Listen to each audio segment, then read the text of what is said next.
These are times where cocky UFC fighters got brutally knocked out by their opponents. In the UFC, it's one thing seeing cocky fighters get humbled by a loss, but it's on a whole nother level when the humbling comes in the form of a knockout. And today, we're going to be looking at 8 carefully selected UFC fights where cocky guys suffered that exact fate. First up, we're going back to not only one of the best humblings, but also the fastest knockout in UFC history. For years, Ben Askren claimed to be the best welterweight in the world, and for solid reasons. He was an Olympian and a 2-promotion champion who stayed undefeated in his career outside of the UFC, but all of that success got into his head. And after first signing to the UFC in 2019, Askren was brimming with overconfidence heading into his second UFC fight after a debut win, making big claims like how he'd absolutely annihilate Jorge Masvidal. I don't give a damn if George has reservations at the IHOP and doesn't want to come to work. I'm not missing an opportunity. He wouldn't say my name. It was like this little thing that he does. And George needs to know, I don't get full on a 3-piece and a soda. He better bring the whole damn family meal for that night. You are not really secure with your own masculinity that you see. Oh my God, he said something. I need to go prove I'm tough. Hi-yow, I am tough. There is no way on God's green earth this guy could do anything to me. It's totally impossible. I will do whatever I want to this person. I will dominate them. I will humiliate them. And when I grabbed George, even though I was only 2 months into my MMA career with no fights, that's how I felt about it. I think I'm very far in his head and under his skin. Masvidal could have responded in the same tone, but he chose to be the bigger man and do his talking inside the octagon. I don't really care too much to do a lot of talking, especially like going the back and forth with an idiot like Ben. If he was like comical or funny or witty, it'd be different, you know, but he just says a lot of crap and hope that something sticks on the wall. I'm happy I get to bust this guy in the face and get paid for it. The stage was set for a battle of gigantic proportions, but before anyone could pick up their drinks and settle down, Masvidal did this.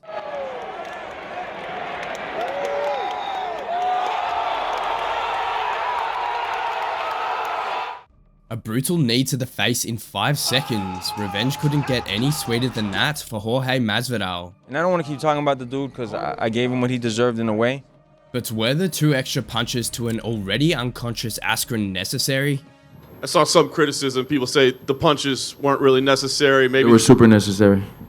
Following the knockout, Askren couldn't even remember what happened. Saturday night was least traumatizing for me. There's a little part of my memory that's blank there, but man, you know, I remember being in the cage with him. I don't really remember the flying knee. And then when I can recall, I remember everything. I was like, oh, shit. I lost to George Masvidal. This freaking sucks.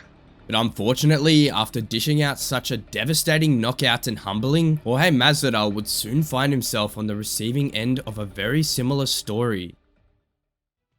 From his KO of Askren and Darren Till to a BMF title win against Nate Diaz, 2019 was the year of Street Jesus, which earned him a shot at Kamaru Usman's welterweight title on just 6 days' notice at UFC 251, after Gilbert Burns pulled out as the original contender. Though Masvidal was underprepared for the biggest fight of his career and lost by a decision, he still put up a great fight, and that made him call for a full camp showdown with the Nigerian. Following the fight, he tweeted, "I took your nose for 6 days. 3 weeks, I take the belt. Full camp, I take your head off." In every single interview, Masvidal reiterated that he would take Usman's head off with a full camp. He cracked me one. He had a good right hand on the 4th round on me, where I thought he was gonna shoot it, and he just clocked me in the face. And I looked him right in the soul, and I was like, man, you could never hurt me. And that's why he never wobbled me, he never dropped me or any of that stuff, you know. If Kamaru takes a fight against me on 6-day notice with 20 pounds of cut, I finish him in the 1st or 2nd round. That's a great fighter. He doesn't go to decision with me, and he knows that for a team. That's why he was hugging me for dear life. The BMF champ continued to fire shots in the build-up to their showdown. Jorge, I see the BMF belt is on the table. I was wondering, is that on the line in this fight? You got to be a BMF to compete for that one, and this dude ain't it, so. Usman had a few things to say as well. You got 14 losses in your career, 7 in the UFC. You're 3-3 in your last 6. You are sitting there today because I chose you. Given the heated rivalry between the two, fans were expecting 5 rounds of non-stop action. You guys know what I bring to the table. I'm gonna knock this motherfucker out. When the cage door closed, however, Usman launched a monstrous right hand in the second round that folded Masvidal like a lawn chair.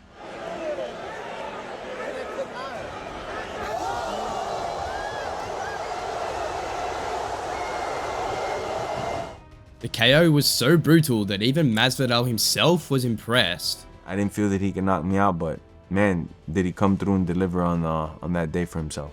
That was Usman's 4th successful title defense, and he bagged a 5th one against Colby Covington a few months later. With 5 title defenses and a 15-fight winning streak to boast about, Usman did exactly that. But just like Askren and Masvidal, overconfidence got to his head and his reign was about to come crashing down. After defeating Colby, Usman was booked for a rematch with Leon Edwards, who he had already comfortably beaten years before in 2015. And even though Leon himself was on a 9-fight winning streak since that loss, Usman was still expecting a cakewalk at the UFC 278 rematch. The Nigerian felt like the better fighter by a mile, both in striking and wrestling. He's a very, very tough individual, but he hasn't lost because he fought me. You know, I made him better, and he went out there and he started wrestling. But when he fights me again, he's going to realize that that wrestling was all for nothing. Of course, I fell in love with my striking. That's why I have more knockouts in championship fights than he has in the UFC his entire career. To be fair to Usman, he did prove exactly that for the most part, dominating Edwards up until the final 30 seconds of the fight, when Edwards pulled off a miraculous combo ending in a head kick that knocked his opponent out cold. Usman later admitted that the KO was a 10 out of 10. That was a great shot.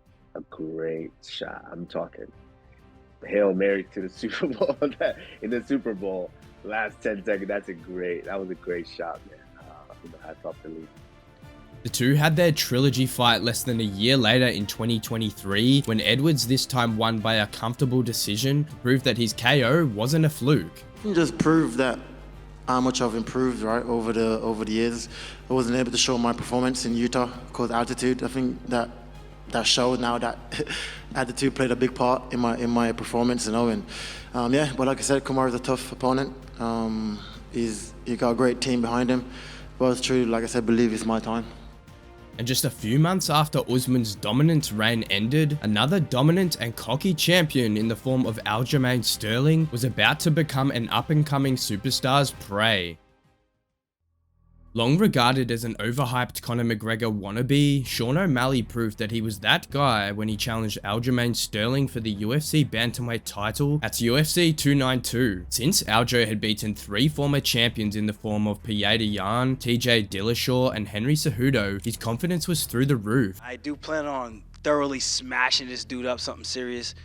The press conferences were pretty entertaining as well. Who has this motherfucker fought? Who has this guy fought? Oh. He is going to get exposed on Saturday night. Exposed. I cannot wait. I cannot wait. O'Malley's response was short and sweet. I still got to go in there and knock his ass out and just keep getting better and better and bigger and bigger.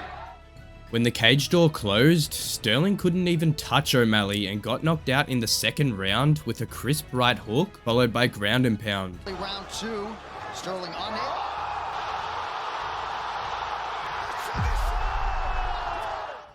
Sterling was bruised, battered, and humbled. It definitely sucks. I mean, I'm not gonna lie about that. There was a lot coming into this fight. You know, the quick turnaround, everything. But I was happy to do it. No excuses, Sean. Hey, he did a good job of the one thing I knew he would be good at, is that step back counter. And yeah, it's just a good shot, man. Once the dust settled, however, things went back to square one, with Sterling claiming that he'd beat O'Malley in a rematch. I do know if I had a rematch, and as long as he waited from August to fighting Cheeto in March, you give me that time to recover and prepare and to cut my weight the proper way in a rematch. I mean, I would bet my life savings on that. But people are going to say I'm still salty. I'm like, yo, skills are skills, facts are facts.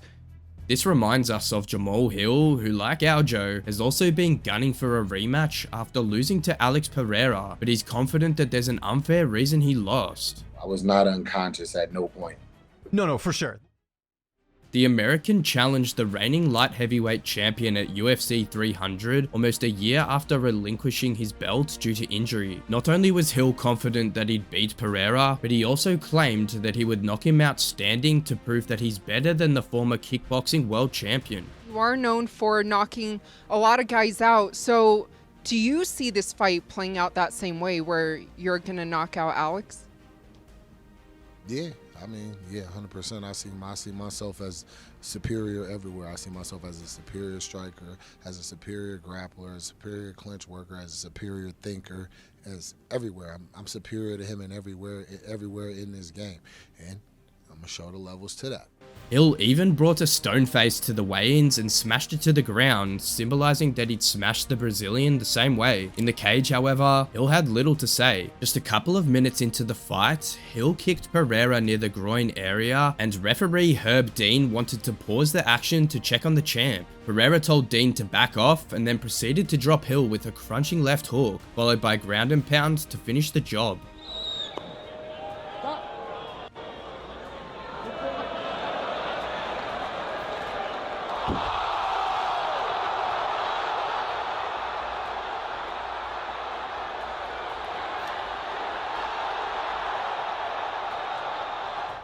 After the fight, Hill claimed that he was confused by the situation and that Dean should have done a better job of exercising his authority instead of letting Pereira continue. I stopped. He said stop before he interjected. I stopped. And you can see Alex continues to close the distance on me. So, and then like I understand, like, yeah, it's a cold moment. Oh, he got hit in the nuts. He got pushed off. It wasn't a groin. He pushed it off and then he came. It wasn't a groin strike. And him closing the angle on me while I'm trying to check and make sure he's good and things like that. If Herb Dean could have done anything, I would have liked to have had a more clean and better reset. Since his loss, Hill has been calling for a rematch. Honestly, for me now, it's not even about the gold strap. It's about getting back to that fight. I want to fight with Alex again, just because of the narrative surrounding it and everything. And I know what I was feeling in there, and I know what type of time is really on whenever we step in there again. So I just want to get to that fight. That's the fight that I really want. And he challenged Pereira after the Brazilian's second win against Yuri Prochazka at UFC 303. Hill tweeted after the fight, "I'll sleep the next guy and then we go again. Great win, but we're not done." Now, although this next cocky UFC champion was knocked out cold in a redemption fight, he was anything but humbled following the loss. In fact, he was more cocky than ever.